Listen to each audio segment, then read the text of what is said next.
Gênesis capítulo 12, um texto muito conhecido, mas que certamente haverá de abençoar a sua vida. A palavra de Deus, ela nunca volta vazia, você cantou ainda agora. O Espírito Santo que habita neste lugar e também na nossa vida, ele se encarrega de suprir cada uma das nossas necessidades. Você veio aqui nesta manhã para ouvir e se alimentar da palavra de Deus. E esta palavra que não é minha, pertence ao Senhor, Ele que nos abençoa com a sua palavra, certamente haverá de suprir nesta manhã a sua necessidade também. Amém? Vamos ler então capítulo 12, que diz assim, o título é Deus chama Abrão e lhe faz promessas. E vamos fazer a leitura alternada como fizemos ainda agora. Ora, disse o Senhor a Abrão, sai da tua terra, da tua parentela, da casa do teu pai, e vai para a terra que te mostrarei. Versículo de número 2.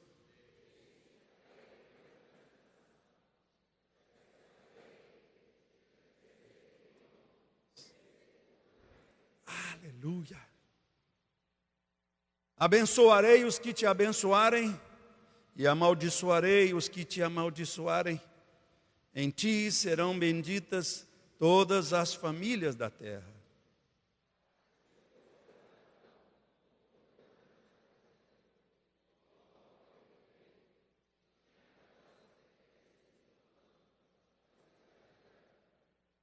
Levou Abrão consigo a Sarai, sua mulher, e a Ló, filho do seu irmão, e todos os bens que haviam adquirido, e as pessoas que lhes acresceram em Harã.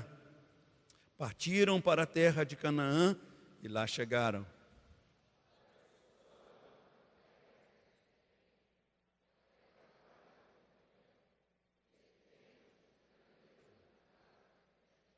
Apareceu o Senhor a Abrão e lhe disse, darei à tua descendência esta terra.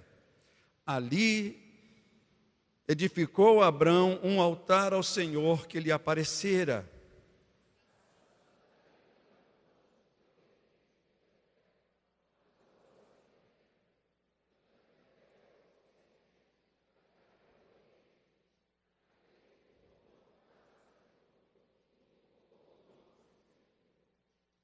Depois seguiu Abrão dali, indo sempre para o Neguebe.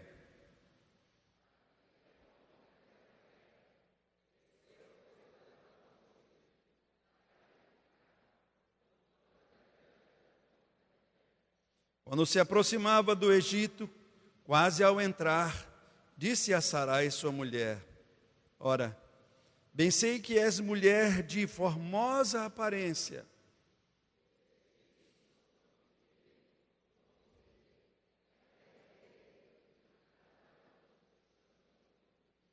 Dize, pois, que é minha irmã, para que me considerem por amor de ti e por tua causa me conservem a vida.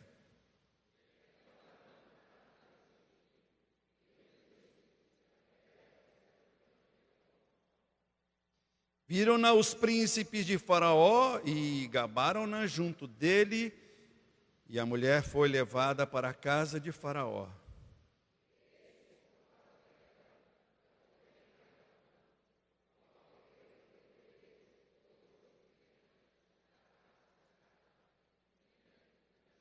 Porém, o Senhor puniu Faraó e a casa com grandes pragas por causa de Sarai, mulher de Abrão.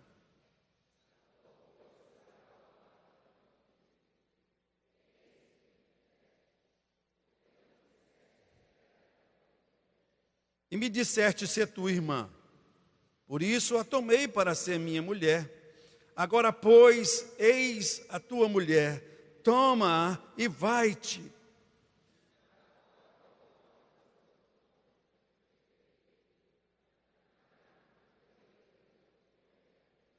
Até aí, curve a sua cabeça e vamos orar. Pai querido, é uma grande honra para nós poder, Senhor, abrir as Escrituras e ler, Senhor, o que Tu tens para falar conosco nesta manhã.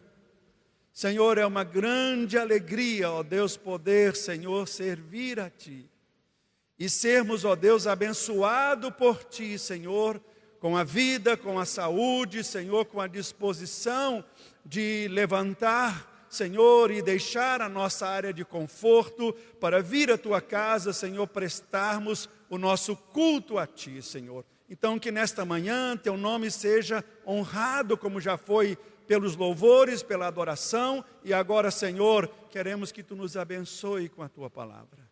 Que cada um desses Teus filhos, Senhor, sejam, ó Deus, sustentado, abençoado, Senhor, porque Tu és o Deus abençoador e o Teu nome será sempre honrado para todos sempre. Amém e amém. Poder sentar então. Creio que você já ouviu muitos pregando sobre este texto, mas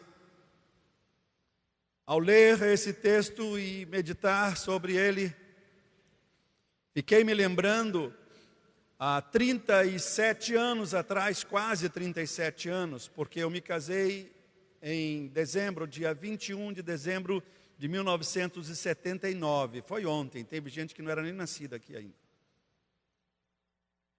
E esse ano eu completo com a minha esposa 37 anos de casado. E no dia seguinte, como o bispo já comentou, deu-se início ao primeiro culto da Igreja de Nova Vida, a Igreja Pentecostal de Nova Vida, aqui próximo, onde hoje funciona ali aquela agência da Nissan. Ali em cima tinha um prédio, que era um prédio da Associação Rural de Nova Iguaçu, era um salão, e foi alugado por reunião para as celebrações dos primeiros cultos da Igreja Pentecostal de Nova Vida aqui em Nova Iguaçu. E quando começamos ali, tive essa honra, esse privilégio de estar à lua de mel naquele domingo, mas na outra semana eu já estava de volta e começamos com um violão emprestado, uma caixa de som emprestada pelo pastor Arlindo, e fazia um barulho terrível ali. Você imagina, janelas todas abertas, uma caixinha de som para poder usar um microfone, e junto um violão para poder acompanhar. E ali as janelas abertas, os carros que passavam pelo viaduto, e sempre tinha uma ambulância subindo o viaduto e fazendo um barulho. Era uma luta tremenda. Mas hoje de manhã eu estava pensando sobre isso. 7 meses se passaram de dezembro até julho. E aí, dia 31 de julho de 1980, por isso ele conta 36, nós começamos ali do outro lado, e tem alguns irmãos que estavam conosco naquela ocasião também, né? Adaptações de lojas, tira a parede, fecha aqui, arruma ali e tal, e graças a Deus, Deus honrou a vida deste homem e nos abençoou com a vinda dele para cá. Tem tantas outras histórias que se eu for ficar contando, 10 anos antes de nós virmos para Nova Iguaçu, aconteceu na casa dos meus pais, 10 anos antes, isso era 1969, aconteceu um culto lá em casa. Na época, o bispo Tito estava presente, alguns pastores também, que depois foram pastores, e era aniversário do meu irmão. E foi quando nós, pela primeira vez, a Igreja Pentecostal de Nova Vida pisou no solo de Nova Iguaçu, porque tínhamos algumas famílias, a minha família, meus irmãos, eu tenho irmãos que eram da Nova Vida, primos também, que frequentavam em Bom Sucesso, e a partir de então fomos para Bom Sucesso. Eu fui para Bom Sucesso, completei meus 15 anos lá em Bom Sucesso. Isso foi ontem, né? Meu Deus, 1970. Então, mas vamos parar de falar de saudosismo. Deixa isso para lá. Quero olhar aqui para o texto. Quantos anos tinha Abraão quando saiu de Harã? Sabe quantos anos Abraão viveu? 175 anos. Então ele pedir 100 anos é moleza. E eu quero que ele, meu desejo é que ele viva 100 anos. Quantos anos viveu Moisés? 120 anos. Para você não esquecer, a vida de Moisés é dividida em 3 períodos de 40 anos. Primeiros 40 anos ele viveu no Egito. Depois, os segundos 40 anos ele viveu lá em Midian. Depois, novamente, os últimos 40 anos de vida dele, quando ele voltou para o Egito para levar o povo, ele então caminhou com o povo durante quanto tempo? 40 anos também pelo deserto. Então a vida de Moisés foi dividida em 3 períodos de 40 anos. E o texto diz que quando Moisés subiu ao monte, Deus mandou que ele olhasse toda aquela região. Ele não estava com catarata. Ele não estava com glaucoma.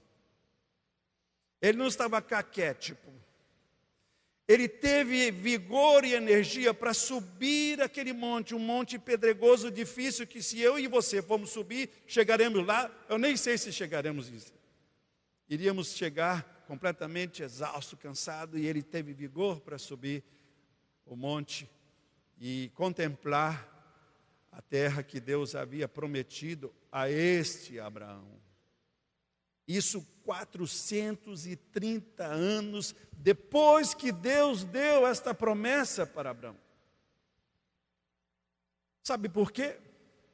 Porque aquilo que Deus promete, Ele cumpre. O que Deus promete, Ele cumpre. Mas Ele também tem um prazer enorme em abençoar a nossa vida. Por quê? Porque um dia, como você leu o Salmo 139, um dia antes de você ser gente considerada alguém ainda massa e informe, Deus te viu, Deus te escolheu, Deus te separou para que você viesse fazer parte daqueles que hão de herdar a vida eterna. Deus te escolheu de maneira soberana. E talvez você, como Abrão, que eu vou falar agora, tenha vivido por esse mundo fazendo uma porção de bobagens, porque o que a nossa carne sempre deseja é pecar. O que a nossa carne deseja é pecar. Mas mesmo sendo um pecador, Deus te viu, Deus te escolheu, Deus te chamou. Talvez relutando algumas vezes, achando muito desagradável. Talvez você tenha uma pessoa que foi o responsável por te chamar, por te convidar para vir à igreja, para assistir um culto, porque tem pessoas que vêm à igreja apenas para assistir um culto.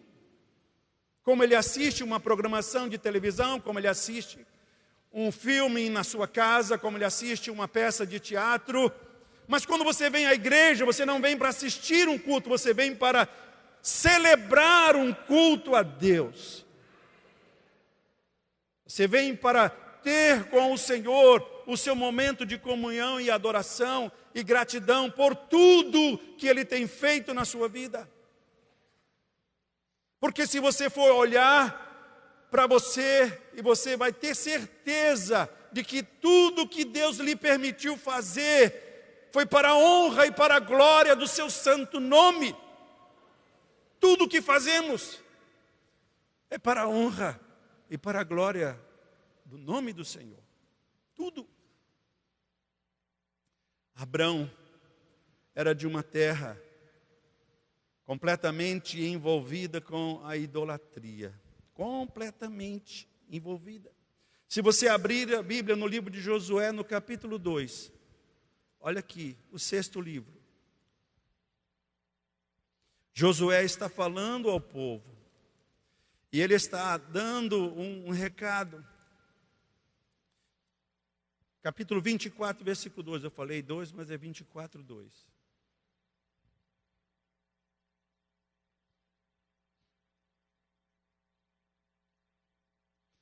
Então Josué disse ao povo, a todo o povo: assim diz o Senhor, Deus de Israel, antigamente, e ele está falando para o povo de Israel, antigamente, vossos pais, Tera, quem era Tera? O pai de Abrão, e também de Naor, habitaram da além do Eufrates, e o que é que eles faziam?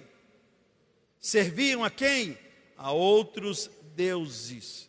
Então, quem não serve ao Deus verdadeiro, serve a ídolos. Não serve a Deus, serve a outros deuses. Só tem um detalhe: os outros deuses não podem lhe garantir a vida eterna. Só o Senhor pode nos garantir a vida eterna. Só Ele.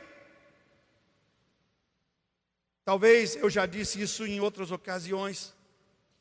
Para determinada religião é muito fácil e até interessante para alguns imaginar que ele pode nascer, morrer, depois nascer novamente, morrer, nascer novamente, morrer, até chegar a um estado de pureza, se eu posso usar o termo assim, porque é assim que eles dizem, para poder finalmente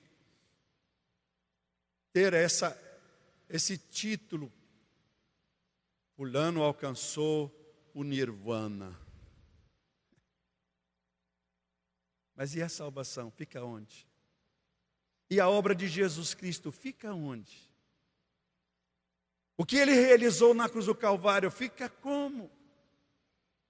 Como?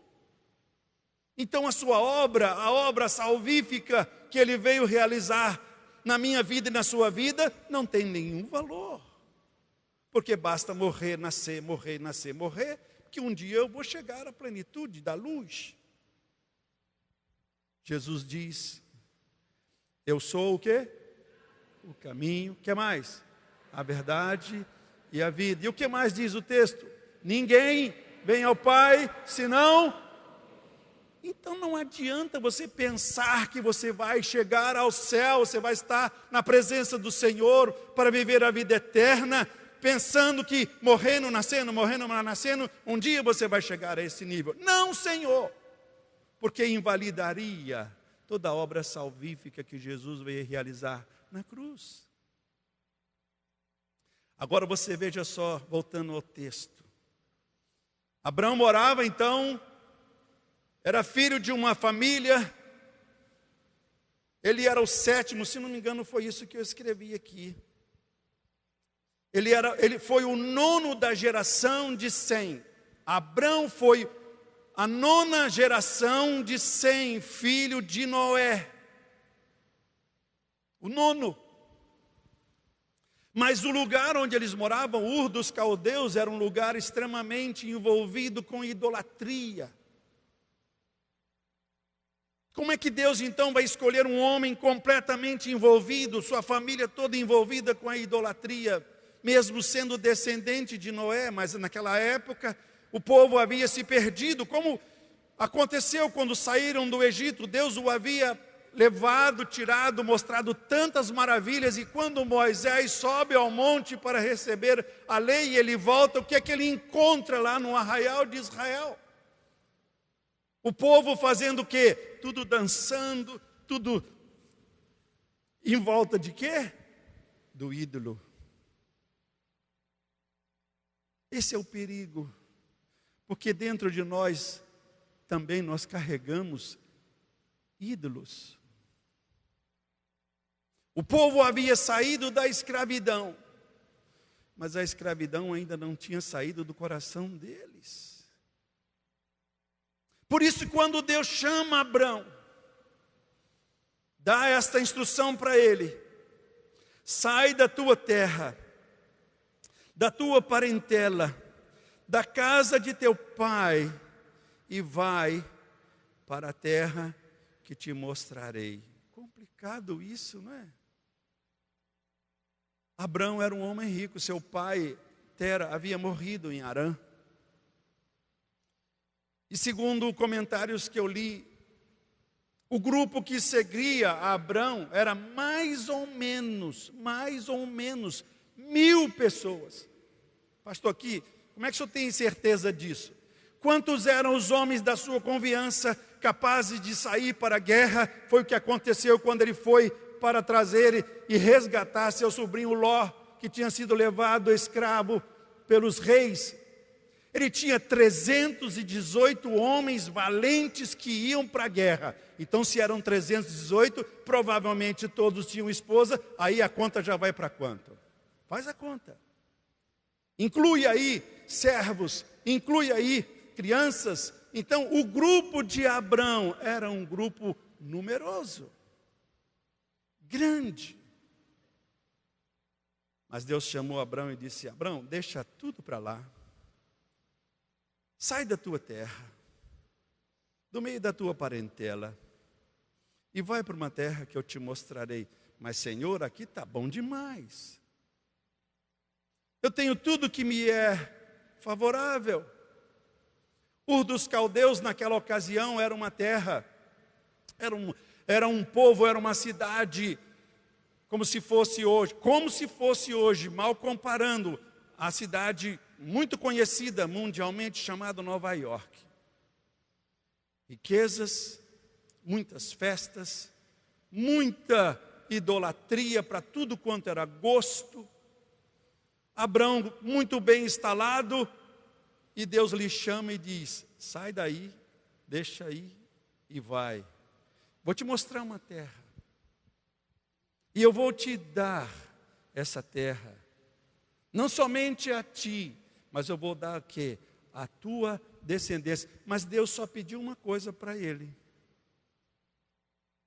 Além dessas instruções que ele deu, o que é que salta do texto aqui no versículo de número 2? Leia para mim aí. Isso salta do texto. Qual é a frase?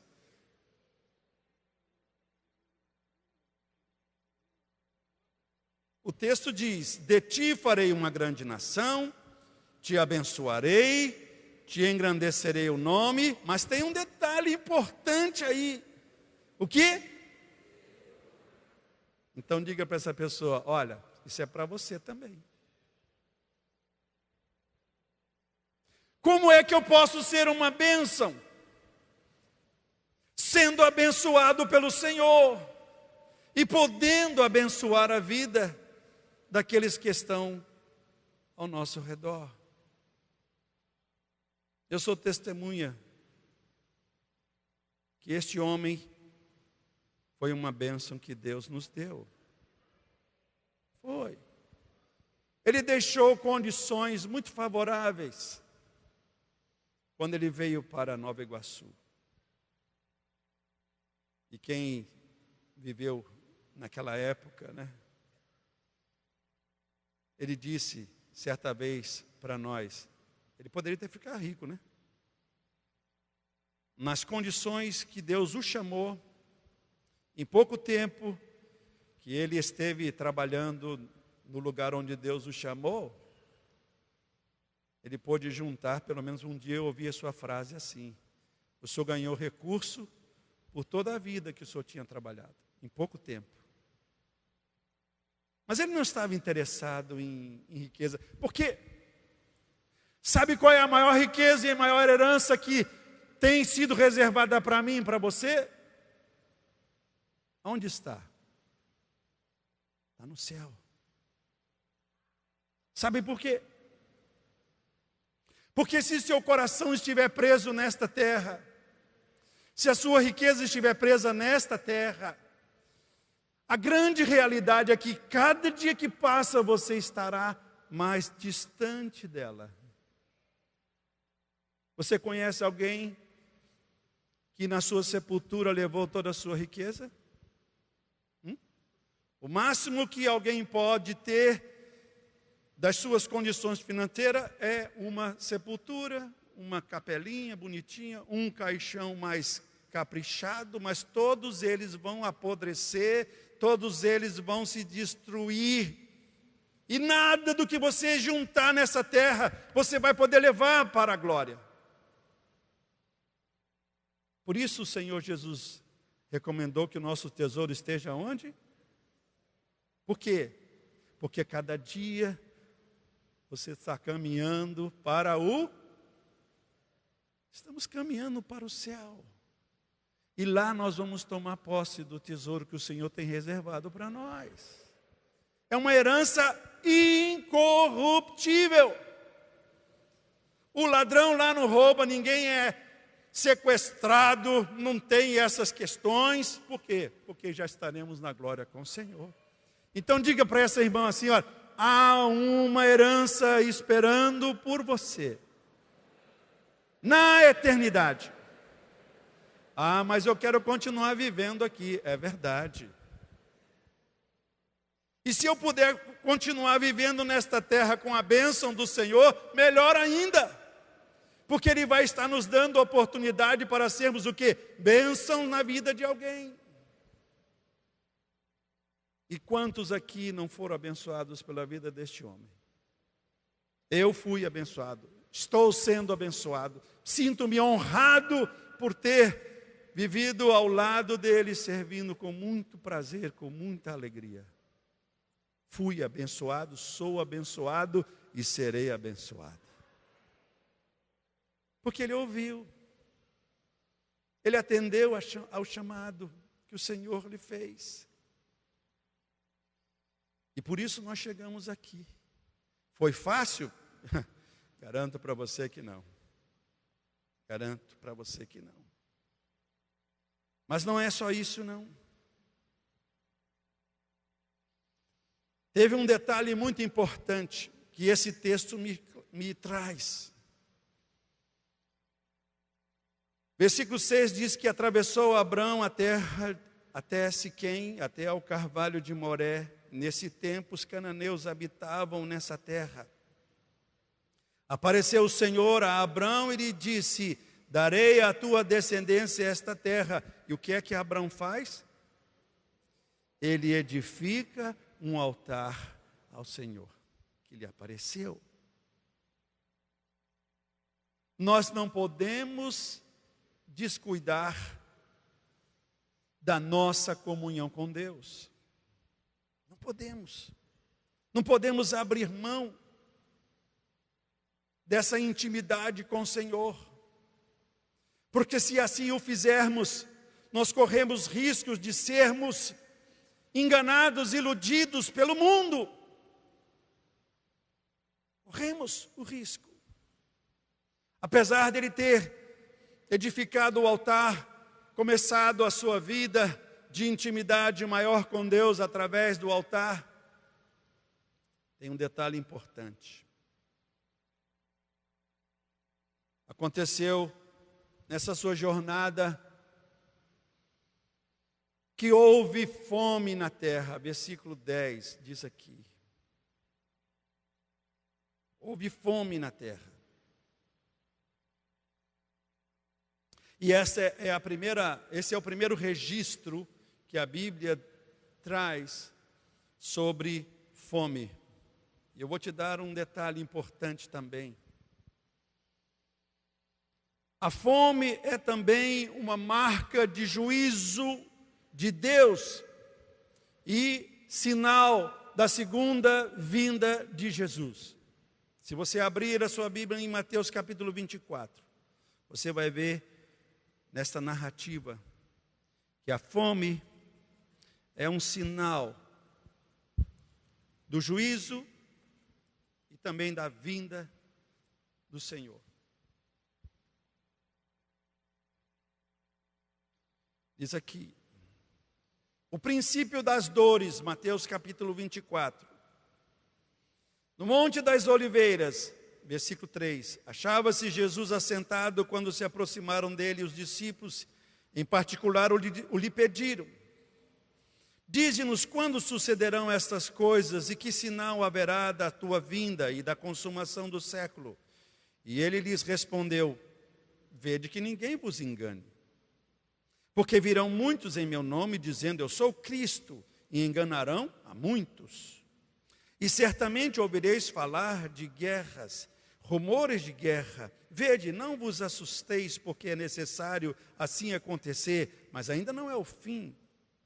Porquanto se levantará nação contra nação, reino contra reino, e haverá o quê? Fome e terremotos em vários lugares. Porém, tudo isso é o princípio das dores.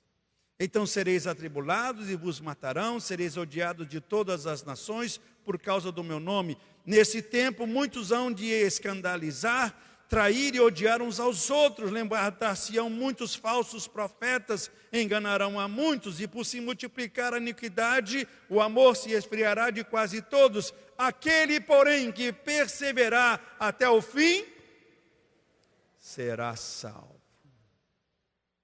As lutas acontecem. As lutas, elas são realidade na nossa vida. E na vida do Abraão não foi diferente.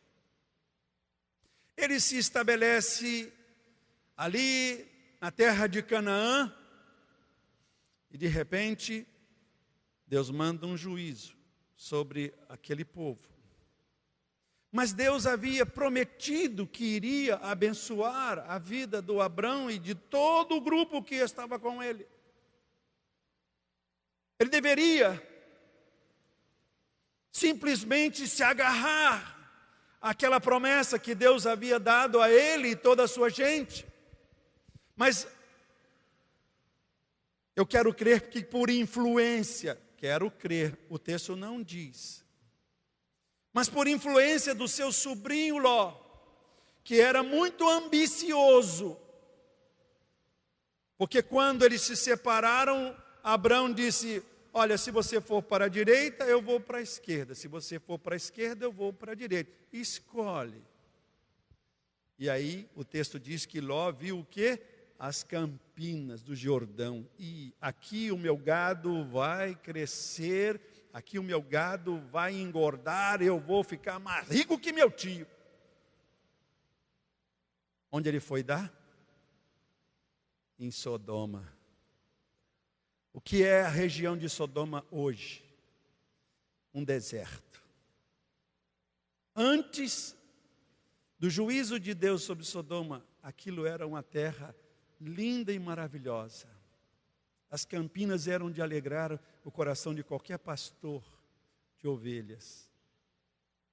E se transformou num lugar inóspito. Veja só. Ló então disse, olha, o negócio aqui está ficando complicado.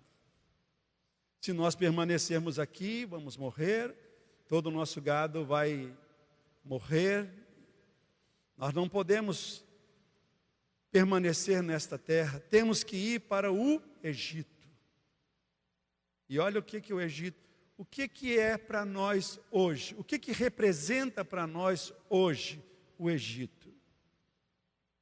O Egito representa lugar de escravidão, assim como foi, figuradamente, como foi a realidade do povo de Israel no Egito. Hoje, para nós, o mundo é o Egito, o lugar de escravidão.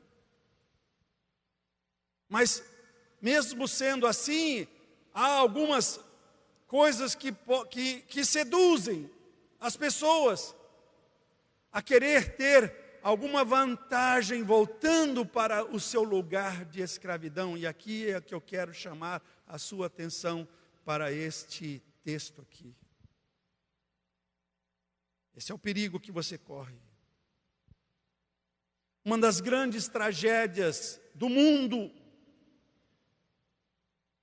é a falta de alimento. É uma grande tragédia.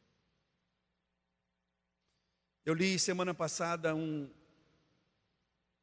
artigo falando sobre o Brasil. É o único país no mundo que 30% de tudo que ele produz vai para o lixo. Nós desperdiçamos demais o alimento. 30%.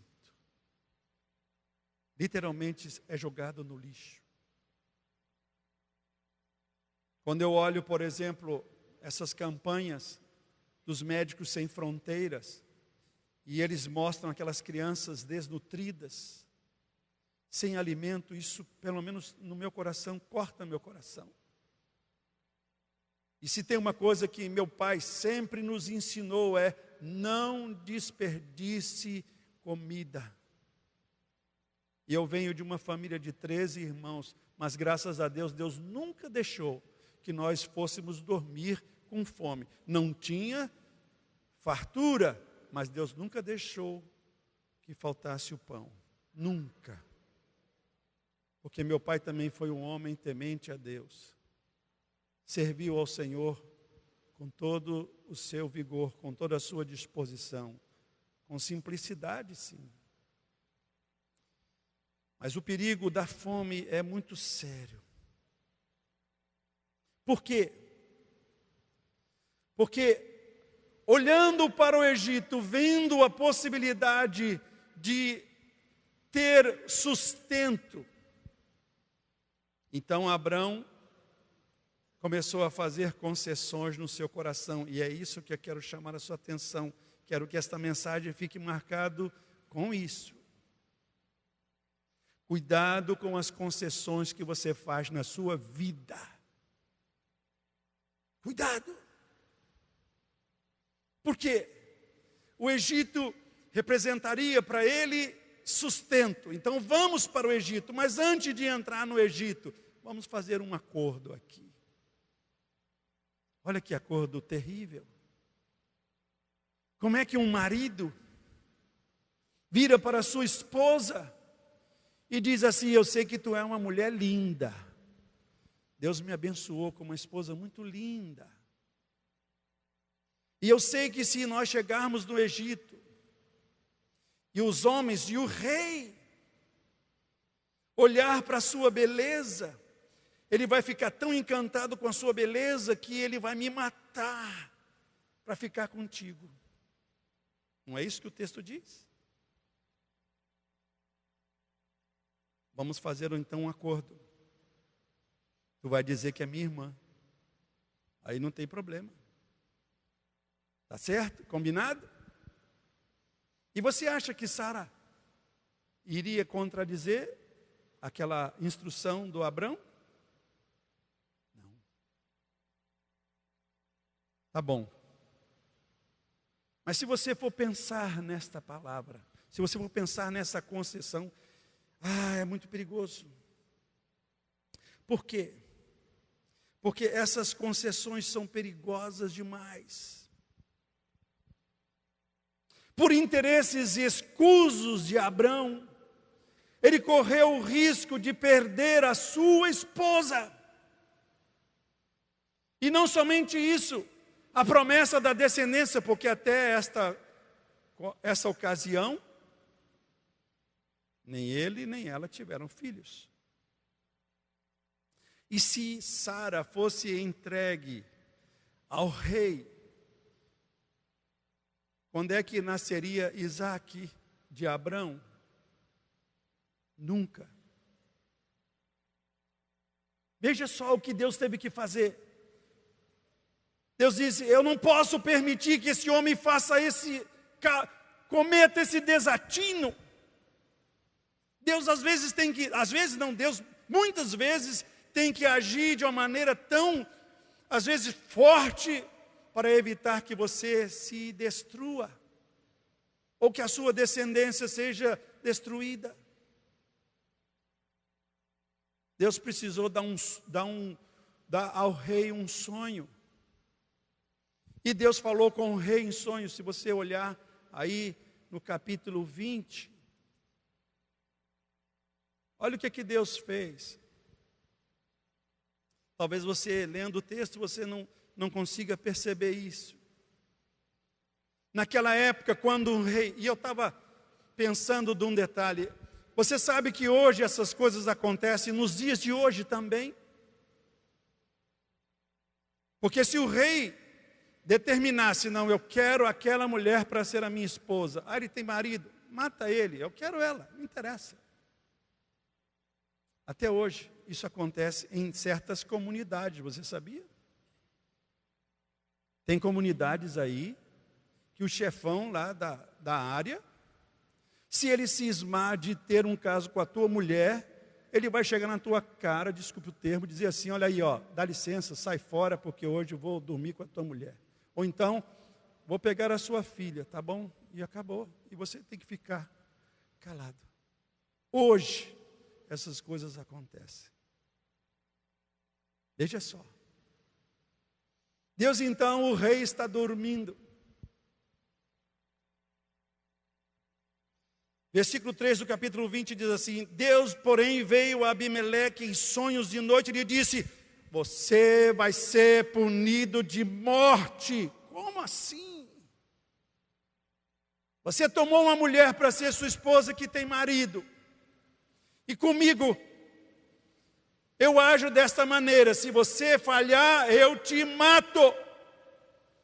Agora, quem é que quer morrer por causa disso? O sujeito tem um harém. O rei tinha um harém por causa de uma. Ele disse: o quê? Como é isso? É, aquela mulher que você pegou para ser sua esposa, ela tem marido. Não diz o texto, mas eu posso pensar, eu tenho planos na vida daquele casal. Porque Deus tinha planos de abençoar a descendência e nós sermos abençoados.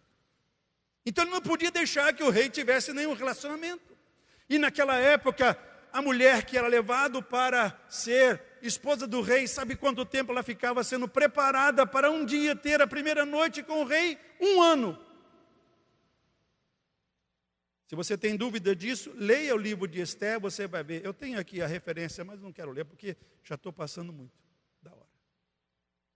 1 ano levava a mulher sendo preparada, dormia eu ia dizer no azeite, mas não era no azeite, ia ficar com cheio de azeite, mas era no incenso. 1 ano para agradar o rei. E o Senhor disse para ele assim: olha, tu vai morrer. Como eu vou morrer? Tu pegou uma mulher que tem marido, devolve ela ao seu marido, e ele vai te abençoar. O texto fala aqui. Deus, porém, veio a Abimeleque em sonho e lhe disse: vai ser punido de morte por causa da mulher que tomaste, porque ela tem marido. Ora, Abimeleque ainda não havia possuído, por isso o Senhor disse: matarás. Por isso disse: Senhor, matarás até uma nação inocente. Não foi ele mesmo que me disse: é minha irmã, e ela também me disse: ele é meu irmão. Com sinceridade de coração e na minha inocência foi que eu fiz isso. E Deus diz: é verdade, eu sei que na sua inocência, mas bem sei que com sinceridade de coração fizeste isso. Daí o ter impedido eu de pecares contra mim e não te permiti que a tocasse. Agora, restitui a mulher a seu marido, pois ele é profeta, e intercederá por ti, e viverás. Se, porém, não lhe restituíres, sabe que certamente morrerás, tu e tudo o que é teu. Meu Deus do céu, Deus não deixa barato, não. Ele joga pesado. Ele então amanhece o dia, nem o dia tinha clareado, ele chama Abraão: por que você fez isso? Toma tua mulher e vai embora. Olha aqui, eu vou te restituir muita coisa, mas vai embora. Mas antes de ir, me abençoe. Sabe qual era o problema daquele povo ali, desse rei e de todo o seu harém? Ele não era capaz de gerar filhos. As mulheres eram estéreis. Se você continuar lendo o texto de capítulo 20, você vai ver. Então Abraão abençoa o rei, porque ele não queria morrer sem ter descendência. E Deus abençoou e curou a infertilidade daquele lugar. Até nisso Deus teve que intervir para preservar um povo. Mas eu quero dizer para você, chamando a sua atenção sobre o perigo dessas concessões. O preço de uma decisão errada não ficou barato para Abraão. Ele precisou fazer uma proposta estranha, indecente. E sabe o que ele usou? Mentira. Quando você faz concessões na sua vida, a primeira sugestão que o diabo coloca no teu coração e no teu ouvido é: minta. Mentira. Uma mentirinha só, não tem problema nenhum. Diz para o rei que ela é sua irmã. Não é uma mentira? Apesar de Sara ter sido irmã por parte de pai, mas agora ela era esposa. O diabo, ele é assim. Ele vai sempre te dar a primeira opção, segunda, terceira, porque ele não te dará outra. Com ele não mora a verdade, ele é mentiroso. Ele é mentiroso. E a sugestão, quando você faz uma concessão assim, é o quê? Mentir. E quando você fala uma mentira, você está servindo a Deus? Não, você está servindo a quem? Ao diabo. Mas Deus é tão misericordioso, tão bondoso, porque isso demonstra para mim a natureza pecaminosa que eu e você carregamos dentro de nós. Porque nós vivemos neste mundo que a Bíblia diz que jaz no maligno. E se nós não cuidarmos, se nós não andarmos na presença do Senhor, se nós não mantivermos a nossa comunhão com Deus bem estreita, nós iremos aceitar as sugestões do diabo para mentir e fazer concessões na nossa vida. E os resultados, posso garantir para você, serão sempre desastrosos. Você tem acompanhado na mídia essa realidade. Pessoas que mentem. Hoje estão perdendo reputação, perdendo a sua honra, perdendo a sua posição, envergonhando o nome do Senhor, porque mentem, dizendo que são servos do Senhor.